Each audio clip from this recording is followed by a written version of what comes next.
बिस्मिल्लाहिर्रहमानिर्रहीम। अस्सलाम वालेकुम to all of you. I hope आप सब लोग ठीक होंगे। My name is doctor Mohammad Ibrahim. Today the topic of discussion is system of linear homogeneous equation. हम देखेंगे कि हमारे पास जो system of linear homogeneous equation है उसे क्या कहते हैं और इसकी सोल्यूशन हमारे पास किस टाइप के होते हैं। लास्ट टाइम हमने solution system of non homogeneous linear equation देखा था, उसकी तरफ से स्टार्ट करते हैं। तो हमारे पास an equation of the form, एक ऐसी इक्वेशन जो इस फॉर्म की हो, a1 x1 plus a2 x2 up to so on an xn is equal to b। ये हमारे पास एक लीनियर इक्वेशन है और इसी तरह की लीनियर इक्वेशन का अगर हमारे पास एक सेट हो तो उसे हम बोलते हैं सिस्टम ऑफ लीनियर इक्वेशन, या एक से ज़्यादा जब हमारे पास इक्वेशन हो जाए इसी फॉर्म की तो उनको हम बोलते हैं सिस्टम ऑफ लीनियर इक्वेशन। उसके बाद हमने ये बात की थी कि इधर से हमारे पास तीन मैट्रिक्स हम बनाते हैं, इसे कोफिशिएंट मैट्रिक्स बोलते हैं। ये हमारे पास वेरिएबल का जो होता है मैट्रिक्स होता है और इसके साथ ये हमारे पास जो इज इक्वल टू के इस तरफ कांस्टेंट पड़े होते हैं उनका हमारे पास एक सेट होता है। अब इससे हमारे पास ये तीन मैट्रिक्स बनते हैं A X is equal to B. अगर यहाँ पे ये वाला जो बी वाली टर्म है हमने यहाँ पे बात की थी, अगर ये हमारे पास ज़ीरो हो जाती है, अगर बी वाला मैट्रिक्स हमारे पास ज़ीरो हो जाता है, ठीक है, मतलब ये b1 b2 up to so on तमाम एलिमेंट हमारे पास ज़ीरो हो जाते हैं, तो ये वाला जो सिस्टम हमारे पास बनेगा वो हमारे पास क्या बन जाएगा, सिस्टम ऑफ लीनियर इक्वेशन बनेगा। तो हम यहाँ से स्टार्ट करते हैं और इसको लेके चलते हैं। ऐसा सिस्टम जिसके अंदर ये वाला जो सिस्टम है इसके अंदर तमाम ये जो कांस्टेंट हैं ये हमारे पास क्या हो जाए, ज़ीरो हो जाए, मतलब A X is equal to zero. जो बी वाला सेट था हमारे यहाँ पे वो अगर हमारे पास ज़ीरो हो जाए तो इस तरह का जो सिस्टम होता है उसे हम क्या बोलते हैं, सिस्टम ऑफ होमोजीनियस इक्वेशन बोलते हैं। ठीक है, तो अब हम सिस्टम की बात करते हैं कि हमारे पास जो system of homogeneous linear equation होता है वो हमारे पास उसके सॉल्यूशन किस तरह के होते हैं। तो सबसे पहले हमारे पास ये जो होता है सिस्टम ऑफ लीनियर इक्वेशन होता है, system of homogeneous linear equations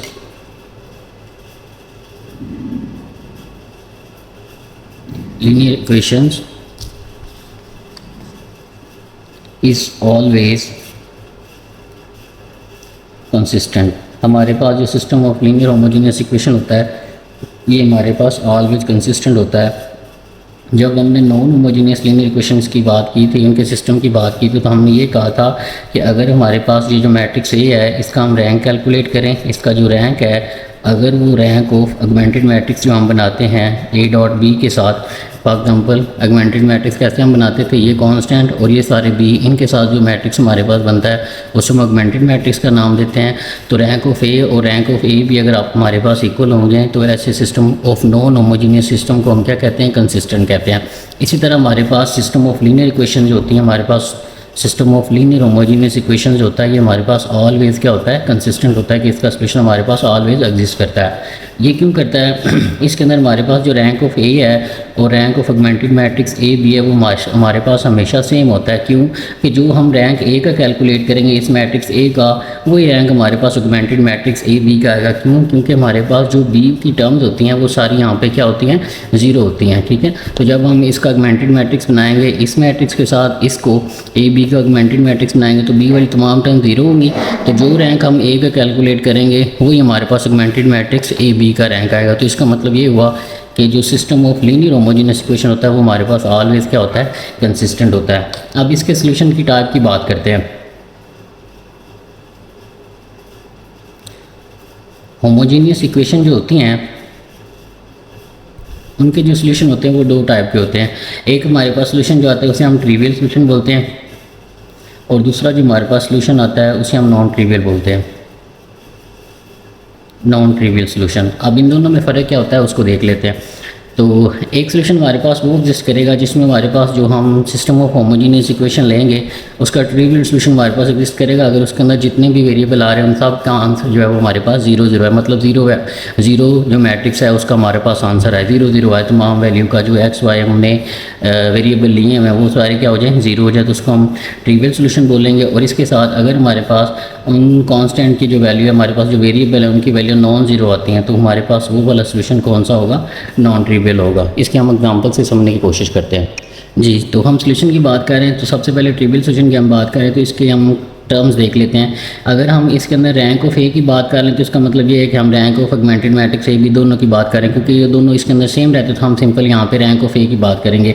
अगर हमारे पास जो मैट्रिक्स रैंक ए है, मैट्रिक्स ए का जो रैंक है वो हमारे पास नंबर ऑफ अननोन, जो हमारे पास इक्वेशन के अंदर अननोन आ रहे हैं उनके इक्वल आ जाता है, तो इसका मतलब ये होगा जो सोल्यूशन हमारे पास एग्जिस्ट करेगा वो ट्रिवियल होगा और वो हमारे पास हमेशा हमारे पास जो फॉर एग्जांपल x1 है, x2 है, इसी तरह x3 up to so on जितने भी उसके अंदर वेरिएबल आ रहे हैं उनका आपका आंसर हमारे पास क्या होगा, 0 होगा। और इसी तरह हमारे पास अगर जो है दूसरी टाइप जो हमने सोल्यूशन की बात की है सोल्यूशन ऑफ होमोजीनियस की, वो हमारे पास नॉन ट्रिवियल सोल्यूशन कैसा होगा, इसके अंदर हमारे पास क्या होगा कि जब हम रैंक ऑफ मैट्रिक्स ए या ऑगमेंटेड मैट्रिक्स दोनों का रैंक क्योंकि सेम होना तो हम यहाँ पे ए की लिख लें, तो जब हम रैंक ऑफ ए कैलकुलेट करेंगे इसका रैंक हमेशा कम आएगा नंबर ऑफ वेरिएबल से। जो उसके अंदर अननोन है या जो वेरिएबल हैं उनकी तादाद से अगर रैंक ऑफ ए कम आ जाता है तो वो जो सोल्यूशन हमारे पास एग्जिस्ट करेगा वो नॉन ट्रिवियल सोल्यूशन एग्जिस्ट करेगा। और ट्रिवियल सोल्यूशन में हमारे पास ये यूनिक आएगा हमेशा, ठीक है, ये यूनिक सोल्यूशन हमारे पास यहाँ पे एग्जिस्ट करेगा। लेकिन जब हमारे पास रैंक ऑफ ए लेस हो जाएगा नंबर ऑफ वेरिएबल से तो यहाँ पे हमारे पास नॉन ट्रिवियल सोल्यूशन एग्जिस्ट करेगा और इनफाइनाइट मैनी सोल्यूशन एग्जिस्ट करेंगे, इनफाइनाइट मैनी सोल्यूशन हमारे पास एग्जिस्ट करेंगे। तो हम इसको एक एग्जांपल से समझते हैं कि हमारे पास इनका क्या मतलब है या हमारे पास ये कैसे होल्ड करेंगे। जी, यहाँ पे हमने एक system of linear homogeneous equation लिया है, इसको हम चेक करते हैं कि इसका आंसर जो है हमारे पास ट्रिवियल आता है या हमारे पास क्या आता है इसका आंसर, वो हम देखते हैं, ठीक है। तो उसको समझने के लिए चलते हैं। सबसे पहले हमने इसको देखना है कि क्या ये हमारे पास system of linear homogeneous equation है या नॉन होमोजीनियस है। तो यहाँ पे जो स्केलर थे हमारे पास जो B1 और B2 के नाम से हम इनको देते थे वो हमारे पास क्या है, 0 है। तो इसका मतलब ये हुआ कि ये जो सिस्टम है हमारे पास ये homogeneous system of linear equation है। अगर ये homogeneous system of linear equation है तो इसका ऑलवेज हमारे पास सोल्यूशन एग्जिस्ट करेगा, या वो ट्रिवियल सोल्यूशन होगा, अगर वो ट्रिवियल सोल्यूशन है तो वो यूनिक होगा और वो 0 0 होगा। अगर इसके अलावा दूसरा जो सोल्यूशन की इसकी टाइप होती है वो होती नॉन ट्रिवियल, उसके अंदर इनफाइनाइट मैनी सोल्यूशन एग्जिस्ट करेंगे। तो उसको हमने कैसे चेक करना है उसकी तरफ चलते हैं। तो सोल्यूशन में सबसे पहले हमने जाना है इसका कोएफिशिएंट मैट्रिक्स हमने बना लेना है 2 -3 1 -1, ये हमारे पास मैट्रिक्स बन गया। इसको हमने एचेलॉन फॉर्म में कन्वर्ट करना है।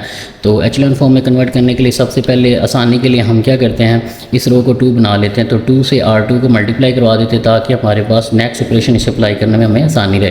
तो यहाँ पे अब हमने 0 बनाना है, यहाँ पे 0 बनाने के लिए हम क्या करते हैं R2 में से R1 को सब्ट्रैक्ट करवा देते हैं। तो ये आ जाएगा 2 -3, यहाँ पे 0 आ जाएगा। इसको जब इसमें से सब्ट्रैक्ट करवाएंगे तो हमारे पास इसका आंसर क्या आएगा, +1 हमारे पास इसका आंसर आ जाएगा, ठीक है। तो ये हमारे पास इसका आंसर रहेगा। यहाँ से हम जो हमारे पास वेरिएबल है उनकी वैल्यू कैलकुलेट कर लेते हैं। ये हमारे पास एचेलॉन फॉर्म में हमने इसको कन्वर्ट किया है। अब दोबारा हम इसे जो है इक्वेशन फॉर्म में लेके जाते हैं तो वो हमारे पास क्या बनेगा, वो बनेगा 2x - 3y = 0 और ये y = 0 आ जाएगा। तो ये दो इक्वेशन आ गई, y की वैल्यू यहाँ पर हमारे पास 0 आई है। इस वैल्यू को इस इक्वेशन के अंदर पुट कर देते हैं तो हम देखते हैं कि x की वैल्यू हमारे पास क्या आएगी, 2x = 0 और x भी हमारे पास क्या आ जाएगा, 0। तो x और y की वैल्यू हमारे पास क्या आई है, 0 0। तो हमने यही देखा। यहाँ पे हम एक और बात भी बता सकते हैं कि हमने इसको एचेलॉन फॉर्म में कन्वर्ट किया तो इसका रैंक हमारे पास क्या आया है, 1 है, ठीक है। तो इसका रैंक हमारे पास क्या है, 2 है। Number of non zero rows in echelon form, तो हमने इसका एचेलॉन फॉर्म में कन्वर्ट किया। ये पहली रो नॉन जीरो, ये दूसरी रो नॉन जीरो। तो हमारे पास जो रैंक आया है इस मैट्रिक्स का तो हमारे पास क्या आया है, 2 है। और इसके अंदर नंबर ऑफ वेरिएबल भी कितने थे, 2। तो इसका मतलब ये हुआ कि इसका सोल्यूशन क्या करेगा, यूनिक सोल्यूशन एग्जिस्ट करेगा। तो हमारे पास यूनिक सोल्यूशन अगर एग्जिस्ट करता है होमोजीनियस इक्वेशन के अंदर तो वो हमारे पास क्या होता है, 0 0 होता है। तो वो हमने यहाँ पे इसको दोबारा इक्वेशन फॉर्म में लिखा और वो सोल्यूशन उसका निकाला है, वो हमारे पास क्या आया, 0 0 है। एक्स की वैल्यू भी 0 आई है और y की वैल्यू भी हमारे पास क्या आई है, 0 0 आई है। तो ये हमने एक एग्जांपल देखी है होमोजीनियस इक्वेशन की जिसका रैंक हमारे पास 2 आया, वेरिएबल भी इसके अंदर 2 थे। तो इसका आंसर हमारे पास ट्रिवियल सोल्यूशन इसका एग्जिस्ट करेगा और वो हमारे पास हमेशा क्या होगा, यूनिक होगा और उसकी वैल्यू क्या आएगी, 0 0 आएगी। अब इसके साथ हम एक और एग्जाम्पल देख लेते हैं। जी, एग्जाम्पल नंबर 2 है हमारे पास। इसमें हमने लिया है 3 इक्वेशन है हमारे पास, x + y + z = 0 और ये है y - z = 0 और यहाँ से हमारे पास है x + 2y = 0। जी, तो ये हमारे पास homogeneous system of linear equation है क्योंकि यहाँ पे हमारे पास जो कांस्टेंट है अगर हम इसको देखें ax = b, तो ये जो b वाली टर्म है वो हमारे पास पूरी क्या है, 0 है। तो यहाँ से हम ये जो हमारे पास इक्वेशन दी हैं इनको हम मैट्रिक्स फॉर्म में कन्वर्ट करते हैं और उस मैट्रिक्स को हम एचेलॉन फॉर्म में लेके जाते हैं और फिर हम उसको देखेंगे कि उसका रैंक क्या आता है। तो हम इसको पहले मैट्रिक्स फॉर्म में कन्वर्ट कर लेते हैं, आएगा 1 1 1 0 1 -1, यहाँ पे हमारे पास आएगा 1, यहाँ पे 2 आ जाएगा और यहाँ पे 0 आ जाएगा, क्योंकि हमारे पास इसके अंदर z की वैल्यू 0 है, इसके अंदर x की 0, तो ये हमारे पास मैट्रिक्स फॉर्म बनेगी। इसको एचेलॉन फॉर्म में कन्वर्ट करने के लिए सबसे पहले हम क्या करवाते हैं, R3 में से R1 को माइनस करवा देते हैं। R3 में से जब हम R1 को माइनस करवाएंगे तो यहाँ पे आएगा 1 1 1, ये 0 आ जाएगा, ये हमारे पास 1 आएगा, ये -1 आएगा, इसको इसमें से माइनस करेंगे 0, इसको इसमें से माइनस करेंगे तो यहाँ पे हमारे पास 1 आएगा, और इसको जब इसमें से माइनस करेंगे तो ये हमारे पास -1 आएगा। यहाँ पे अब दोबारा हम इसको एचेलॉन फॉर्म में कन्वर्ट कर रहे हैं, तो 1 के नीचे तमाम वैल्यू 0 होगी। अब उसके बाद रो 2 के जो पहला एलिमेंट है उसके नीचे वाला एलिमेंट 0 करना है, तो यहाँ पे 0 करने के लिए हम R3 में से R2 को सब्ट्रैक्ट करवाते हैं। तो यहाँ पे हमारे पास क्या बनेगा वो हम देखते हैं। यह आएगा 1 1 1 0 1 -1, ये 0 आ जाएगा, इसको इसमें से माइनस किया 0 और इसको इसको माइनस किया गया, हमारे पास क्या आ जाएगा 0। तो हमारे पास इस मैट्रिक्स को जब हमने एचेलॉन फॉर्म में कन्वर्ट किया है तो इसका रैंक हमारे पास क्या बन रहा है, रैंक ऑफ फॉर एग्जाम्पल ये मैट्रिक्स हमारे पास ये था, तो इसका रैंक हमारे पास क्या आया 2 आया। जो नंबर ऑफ नॉन जीरो रोज़ होती हैं ये भी नॉन जीरो है, ये भी नॉन जीरो, तो 2 रो ऐसी हैं जो नॉन जीरो, तो इसका रैंक हमारे पास क्या आ गया 2 आ गया। और ये बेसिकली हमारे पास क्या है, लेस देन है नंबर ऑफ वेरिएबल से। नंबर ऑफ वेरिएबल हमारे पास कितने थे 3, तो इसका रैंक हमारे पास 2 आया, और वो नंबर ऑफ वेरिएबल से कम है, तो इसका मतलब ये हुआ कि ये हमारे पास नॉन ट्रिवियल सोल्यूशन इस क्वेश्चन के लिए हमारे पास होल्ड करेगा। तो अगर इसके लिए हमारे पास नॉन ट्रिवियल सोल्यूशन एग्जिस्ट करेगा तो अब हम उसको निकाल भी लेते हैं। अगर नॉन ट्रिवियल सोल्यूशन होगा तो इनफाइनाइट मैनी सोल्यूशन होंगे हमारे पास, ठीक है। तो हम इनका सोल्यूशन जो है वो कैलकुलेट कर लेते हैं। तो कैलकुलेट करने के लिए हम क्या करते हैं, इसी मैट्रिक्स को दोबारा हम किस फॉर्म में लेके जाते हैं, मैट्रिक्स फॉर्म में लेके, ये मैट्रिक्स फॉर्म दी हुई थी, इसको हम इक्वेशंस की फॉर्म में दोबारा लेके आते हैं। तो हमारे पास बनेंगे x + y + g is equal to 0, और यहाँ से हमारे पास आ जाएगा x - y is equal to 0। तो ये हमारे पास 2 इक्वेशन आएंगे जब हम उसको इक्वेशन फॉर्म में दोबारा लेके जाएंगे, ठीक है। तो ये हमारे पास दोबारा इक्वेशन फॉर्म में चला गया। तो यहाँ से हम लेट कर लेते हैं कि हमारे पास जो y है, सॉरी ये जो हमारे पास z है, ये z है माइनस z जो है हम लेट कर लेते हैं कि z की वैल्यू अगर हमारे पास यहाँ पे t है तो हमारे पास x की वैल्यू हमारे पास यहाँ से क्या बन जाएगी, यहाँ से थोड़ी मिस्टेक हो रही है, यहाँ पे हमारे पास ये y की वैल्यू है और ये z की वैल्यू, तो यहाँ पे y - z आएगा, ठीक है। ये y - z हमारे पास आ जाएगा। तो z इज इक्वल टू हमने t ले लिया, अगर z t के इक्वल है तो यहाँ पे z की वैल्यू पुट करते हैं, तो यहाँ से y - t is equal to 0 आ जाएगा, और y की वैल्यू की भी क्या आ जाएगी, y की वैल्यू भी हमारे पास t आ जाएगी, ठीक है। और इसके साथ y की और z की वैल्यू आ गई, इन दोनों को पुट कर देते हैं हम क्वेश्चन नंबर 1 इसमें। तो यहाँ से हमारे पास जो x की वैल्यू आएगी वो आएगी t + t is equal to 0, तो x इज इक्वल टू क्या आ जाएगा -2t आ जाएगा। तो यहाँ पे अगर हम गौर करें तो इस इक्वेशन के लिए हमारे पास ये जो सिस्टम ऑफ होमोजीनियस इक्वेशन था, इसके लिए जो हमारे पास नंबर ऑफ सोल्यूशन आ रहे हैं वो डिपेंड कर रहे हैं t के ऊपर। तो t की डिफरेंट वैल्यू के लिए हमारे पास डिफरेंट सोल्यूशन हमारे पास इनफाइनाइट मैनी सोल्यूशन आएंगे। तो ये हमने 2 एग्जाम्पल किए हैं जिसके अंदर एक ट्रिवियल सोल्यूशन एग्जिस्ट कर रहा था और एक हमारे पास नॉन ट्रिवियल सोल्यूशन एग्जिस्ट कर रहा था। और हमने ये देखा कि अगर ट्रिवियल सोल्यूशन एग्जिस्ट करता है होमोजीनियस इक्वेशन के अंदर तो हमारे पास हमेशा क्या होता है 0 0 होता है, ठीक है। और अगर हमारे पास नॉन ट्रिवियल सोल्यूशन एग्जिस्ट करता है तो इसका यहाँ पे हम लिख भी लेते हैं, सो नॉन ट्रिवियल सोल्यूशन। तो नॉन ट्रिवियल सोल्यूशन एग्जिस्ट करेगा, अगर वो नॉन ट्रिवियल सोल्यूशन है तो इनफाइनाइट मैनी सोल्यूशन आएंगे, और वो हमने देखा कि इसके ऊपर डिपेंड कर रहा है t के ऊपर। For different value of t we will get different answer of x y z, ठीक है, x y z के। तो इसको एक और तरीका भी है, शॉर्ट फॉर्म भी है हमारे पास चेक करने की कि हमारे पास जो आंसर आ रहा है, ये जो हमारे पास सिस्टम ऑफ होमोजीनियस इक्वेशन दिया हुआ है, इसका जो सोल्यूशन है वो ट्रिवियल आएगा या नॉन ट्रिवियल आएगा। तो उसके लिए सिंपली आपने क्या करना है, वो ट्रिक है हमारे पास, आपने जो सिस्टम दिया हुआ है उसका डिटर्मिनेंट ले लेना है। इसका डिटर्मिनेंट लें जो मैट्रिक्स बना था 2 -3 1 -1, तो ये आ जाएगा -2, और ये इसके साथ होगा तो +3, तो इसका आंसर हमारे पास क्या आएगा, ये -2 आ गया और यहाँ पे प्लस आके 3 आ गया, तो इसका आंसर हमारे पास 1 आया। और ये 1 जो है डज़ नॉट इक्वल टू 0 है, ठीक है, 1 डज़ नॉट इक्वल टू 0। तो हमने इसका डिटर्मिनेंट लिया वो 1 है और वो 0 के इक्वल नहीं आया। तो जब भी आप एक मैट्रिक्स दिया हो सिस्टम ऑफ होमोजीनियस इक्वेशन का, आप उसका मैट्रिक्स लें और उस मैट्रिक्स का आप डिटर्मिनेंट लें, और अगर वो डिटर्मिनेंट हमारे पास नॉन ज़ीरो आए, ठीक है, मतलब वो 0 के इक्वल नहीं आया, तो इसका मतलब ये होगा कि ये जो सिस्टम है इसका हमारे पास जो सोल्यूशन है वो ट्रिवियल एग्जिस्ट करेगा। इसी तरह हमारे पास अगर सिस्टम ये दिया हुआ, इसको चेक करते हैं कि शॉर्ट फॉर्म में चेक करते हैं कि इसका आंसर हमारे पास ट्रिवियल आएगा या नॉन ट्रिवियल आएगा बगैर इसको एचेलॉन फॉर्म में कन्वर्ट किए। तो इसका हम रैंक कैलकुलेट कर इसका हम डिटर्मिनेंट कैलकुलेट करते हैं इस मैट्रिक्स का। ये हमारे पास दिया हुआ था 1 1 1, और यहाँ पे हमारे पास है 0 1 -1 1 2 0। इसको हम इसको मैट्रिक्स बन गया हमारे पास। हमने इसका डिटर्मिनेंट लेना है, तो डिटर्मिनेंट लेने के लिए हम इसको डिटर्मिनेंट फॉर्म में लिख लेते हैं 1 2 0। तो यहाँ से इसका डिटर्मिनेंट हम वैल्यूएट करते हैं। हम इसको रो कॉलम 1 से एक्सपेंड कर देते हैं, एक्सपेंड बाय कॉलम 1। तो यहाँ पे हमारे पास आ जाएगा 1, ये और ये चीज़ छोड़ देंगे 1 -1 2 0। यहाँ पे 0 एंट्री है तो ये सारा 0 हो जाएगा। फिर उसके बाद इसकी बारी आएगी, यहाँ पे 1 लिखेंगे और ये रो और ये कॉलम छोड़ देंगे तो 1 1 1 -1 आएगा। तो इसको हम चेक कर रहे हैं, तो यहाँ पे हमारे पास आ गया 1। इसको सॉल्व करेंगे तो 0 आ जाएगा, इसको सॉल्व करेंगे तो +2 हमारे पास आ जाएगा। आगे 0 है तो इसको ख़त्म कर देते हैं। यहाँ पे हमारे पास 1 पड़ा हुआ है, इसको इससे मल्टीप्लाई करेंगे तो -1, इसको इससे मल्टीप्लाई करेंगे तो -1। यहाँ से हमारे पास आ जाएगा 2 + 1 × -2। तो देखिए आपने 2 - 2 किसके इक्वल आ गया, 0 के। तो अगर हमारे पास सिस्टम ऑफ होमोजीनियस इक्वेशन दिया हुआ है, आपने उसका मैट्रिक्स बनाया और उसका डिटर्मिनेंट लिया और डिटर्मिनेंट हमारे पास क्या आ गया, 0 आ गया, तो इसका मतलब ये होगा कि ये जो सिस्टम ऑफ होमोजीनियस है इसका जो सोल्यूशन है वो नॉन ट्रिवियल होगा। ठीक है, अगर 0 के इक्वल इसका आंसर आ जाता है डिटर्मिनेंट का। और अगर इसका आंसर नॉन 0 के इक्वल आता है डिटर्मिनेंट का इस मैट्रिक्स के लिए, अगर इसका आंसर नॉन 0 आता है तो इसका मतलब ये है कि इसका आंसर हमारे पास क्या होगा, ट्रिवियल होगा और वो 0 0 होगा फॉर होमोजीनियस सिस्टम। और अगर होमोजीनियस सिस्टम के लिए हम उस मैट्रिक्स का डिटर्मिनेंट लें और वो 0 आ जाए तो उसका जो सोल्यूशन है वो हमारे पास नॉन ट्रिवियल होगा। तो ये हमने एक शॉर्टकट तरीका था, बगैर उसको एचेलॉन फॉर्म में किए हुए हम बता सकते थे कि इसका सोल्यूशन जो है वो ट्रिवियल आएगा या नॉन ट्रिवियल आएगा। तो इसके साथ हम एक और एग्जाम्पल देख लेते हैं। जी, इक्वेशन हमारे पास दी हुई है, सिस्टम ऑफ होमोजीनियस इक्वेशन दिया हुआ है। क्वेश्चन हमारे पास फाइंड द वैल्यू ऑफ के if the system of equation, ये हमारे पास सिस्टम ऑफ होमोजीनियस इक्वेशन दिया है हैज़ ट्रिवियल सोल्यूशन। तो हम सबसे पहले ये देखते हैं कि ये जो सिस्टम है ये होमोजीनियस इक्वेशन ऑफ सिस्टम है। ठीक है, तो अगर ये नॉन ट्रिवियल सोल्यूशन, इसका आंसर कब आता है, सोल्यूशन की तरफ हम चलते हैं।